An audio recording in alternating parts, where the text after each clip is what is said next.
When I'm doing any core work with my clients, then what I'm looking for is the core to switch on automatically. So I want that to happen first, rather than telling them to pull up on pelvic floor, bring their belly button in, suck in, brace, any of that kind of stuff, because that can often lead to straining. So the first connection with the core is your breath.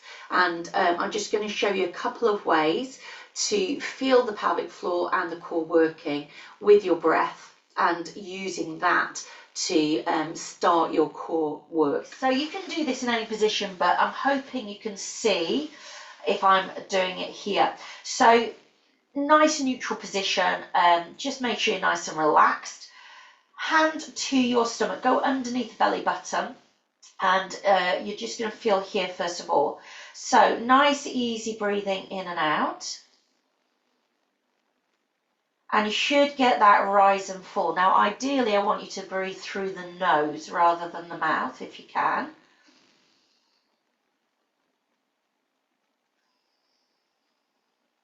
So already there is a rise and fall of my stomach. At the same time, the pelvic floor is going to be moving as well. So even just on gentle breathing, the core is moving. It's dynamic. It's not something that just switches on massively. You've got that little bit of tone going on all the time. So then we're going to tap into that. So breathing in.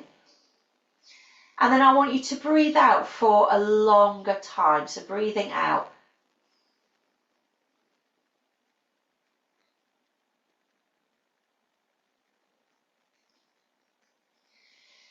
And then let go on your breath in. And when you breathe out for a longer time, you should get that sense of down, and then a kind of feeling of the muscles switching on a little bit more and drawing upwards.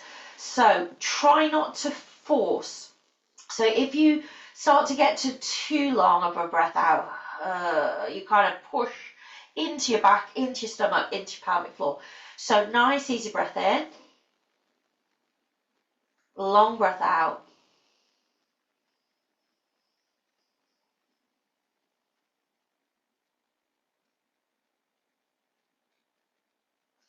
And then breathe in normally. If you can't feel it when you're breathing through your nose, try it with your mouth. You can either try it with a straw, so blowing through a straw, which controls the breath out. That's quite a good way. If you haven't got a straw, pretend. So breathing in and breathing out through your straw.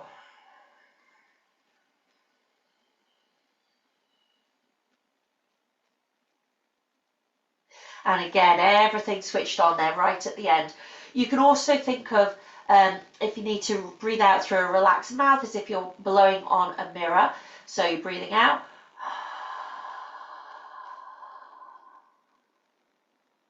And what you want is just not to get to the stage where,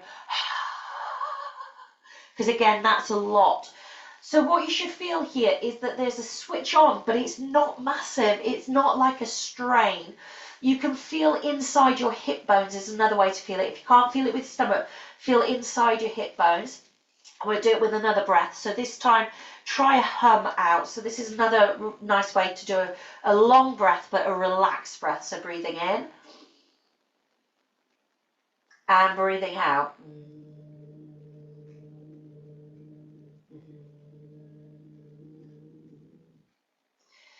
And letting it go. So you can feel it switch on. If you are feeling underneath your hip bones or inside your hip bones, you should feel that muscle kind of draw inwards slightly.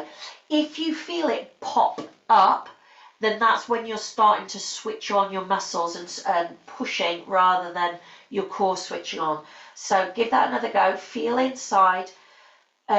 Try any of those breaths, breathing in and breathing out. I'm going to do the straw.